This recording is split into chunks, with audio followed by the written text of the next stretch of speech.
അസ്സലാമു അലൈക്കും വറഹ്മത്തുള്ളാഹി വബറകാതുഹു. അൽഹംദുലില്ലാഹ് വസ്സലാത്തു വസ്സലാമു അലാ അഷ്റഫി റസൂലില്ലാഹ് വഅലാ ആലിഹി വസ്സഹ്ബിഹി അജ്മഈൻ അമ്മാ ബഅദ്. അല്ലാഹു സുബ്ഹാനഹു വതആല നമ്മുടെ ഈ മജ്ലിസിനെ നമ്മിൽ നിന്നും സ്വീകരിക്കുമാറാകട്ടെ. ആദ്യമായി നമ്മുടെ മജ്ലിസ് കാണുന്ന ആളുകൾ നമ്മുടെ ചാനൽ സബ്സ്ക്രൈബ് ചെയ്തതിൻ്റെ ശേഷം ഇൻഷാ അല്ലാഹ് മറ്റുള്ളവരിലേക്ക് എത്തിക്കുക. നിത്യജീവിതത്തിൽ നമുക്ക് ഉപകരിക്കുന്ന ഒരുപാട് അമലുകളാണ് ഇൻഷാ അല്ലാഹ് ഈ മജ്ലിസിലൂടെ നമ്മൾ പറഞ്ഞുകൊണ്ടിരിക്കുന്നത്. അതനുസരിച്ച് അമല് ചെയ്യാൻ അല്ലാഹു നമുക്ക് തൗഫീഖ് നൽകുമാറാകട്ടെ. ഒരു മനുഷ്യ ജീവിതത്തിൽ ഒരുപാട് കാരണങ്ങളാൽ നമ്മുടെ സമാധാനം നഷ്ടപ്പെടാറുണ്ട്.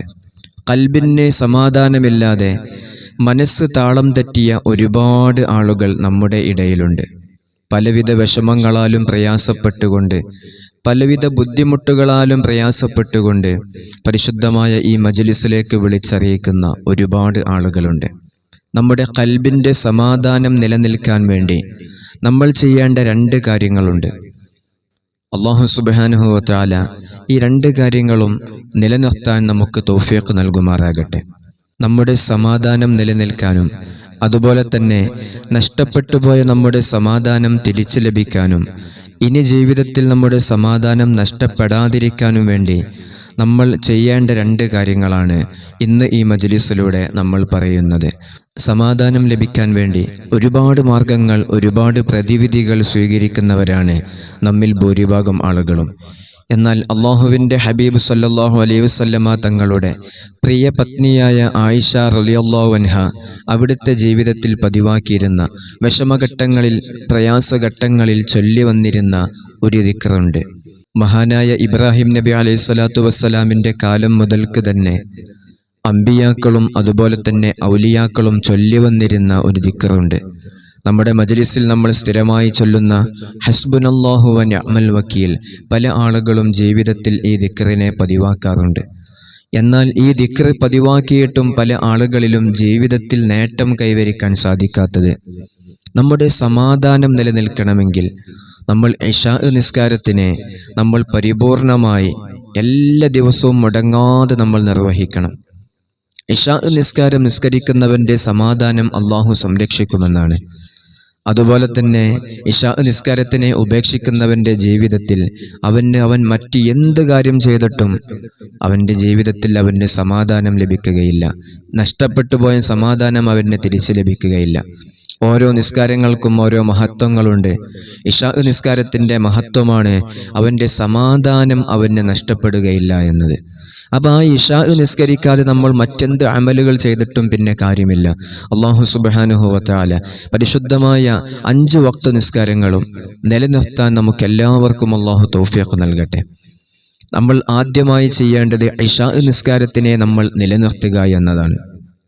അതോടൊപ്പം ഹസ്ബുനല്ലാഹു വ നിഅമൽ വക്കീൽ എന്ന ദിക്റിനെ നമ്മൾ പതിവാക്കുക. ഇതിന് പ്രത്യേക അദദില്ലെങ്കിലും ഒരു മുറാദ് വെച്ചുകൊണ്ട്, ഒരു നിയ്യത്ത് വെച്ചുകൊണ്ട് ഇന്നാലിന്ന കാര്യം നമുക്ക് സാധിപ്പിച്ചെടുക്കണം, അതല്ലെങ്കിൽ ഇന്നാലിന്ന വിഷമത്തിൽ നിന്ന് എനിക്ക് ഒരു കരകയറ്റം ലഭിക്കണം എന്ന ഒരു മുറാദ്, ഒരു നിയ്യത്ത് വെച്ചുകൊണ്ട് നമ്മൾ ചൊല്ലുകയാണെങ്കിൽ അതിൻ്റെ ഏറ്റവും ചുരുങ്ങിയ അദദ് 450 തവണയാണ്. അല്ലാഹു സുബ്ഹാനഹു വതആല അത് അതേ രൂപത്തിൽ ചൊല്ലാനും അതനുസരിച്ച് പ്രവർത്തിക്കാനും അല്ലാഹു നമുക്ക് തൗഫീഖ് നൽകുമാറാകട്ടെ.